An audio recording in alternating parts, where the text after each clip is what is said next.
Hello, gusto nyo bang matuto kung paano gawin ang bulaklak na ito? Tara, sundan nyo lamang ang aking video tutorial para makagawa rin kayo ng DIY flower tulad nito. Mag-umpisa na tayo. Gumamit ako dito ng popsicle stick para pag-ikutan ng aking gagawing flower. So, ayan. Pinag-ikot ko lang siya ng 5 times, tapos i-twist natin at ilagay natin yung stamen sa gitna. And then, i-twist natin uli. Pagka-twist, tanggalin natin sa popsicle stick. And then, isuot natin sa gitna yung kabila ng fuzzy wire at i-twist natin ito para i-lock. Then, i-bend natin pababa. And then, ibuka natin yung mga petals. Pagkabuka ng mga petals, ayusin lamang natin ito. I-press natin. Pagka-press, i-twist natin ito isa-isa. Pagka-twist natin ito isa-isa, ayusin lamang natin ito para magmukha siyang bulaklak. Inangat ko siya pataas, tapos pagkaangat pataas, i-bend natin yung dulo pababa. So, ganyan lang. Then, lagyan natin ito ng floral tape. Ayan. Ayan, nakagawa na tayo ng flower. 9 na piraso yung ating kailangan dito. Nakadepende sa inyo kung anong kulay yung gusto nyong gamitin. So, ngayon, ang susunod natin gagawin, gagawa ako dito ng maliit na para siyang nagbubloom pa lang, pero gagamit ako ng kulay green. Sundan nyo lamang yung aking video kung paano ko ginawa yung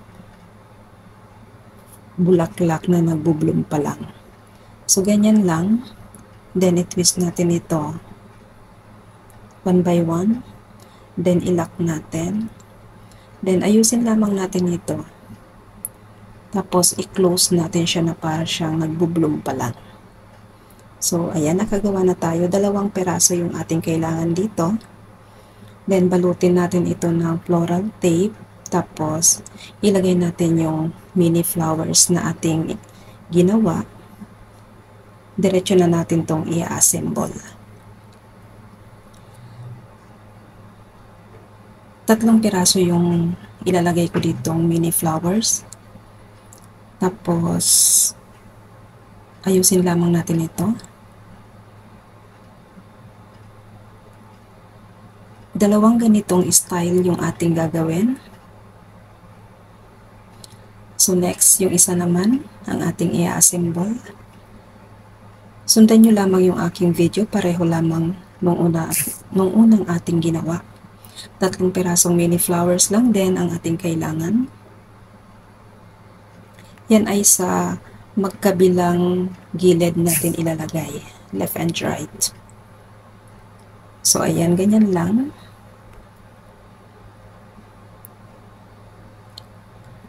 So, ayusin lamang natin ito.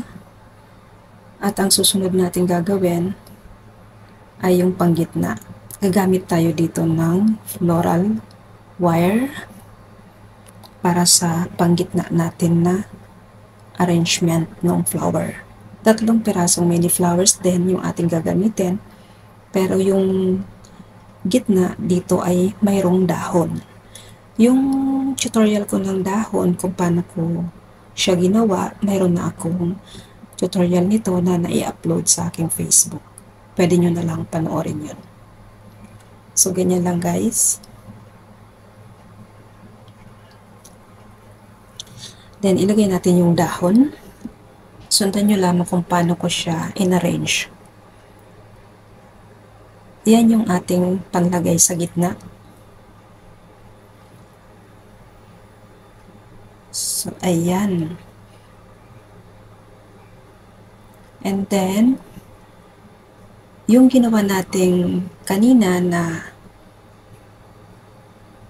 bulaklak, ididikit natin ito magkabila, left and right. Gagamit tayo dito ng floral tape para i-bind natin sila together. So, ganyan lang. Paikutin lamang natin yung floral tape.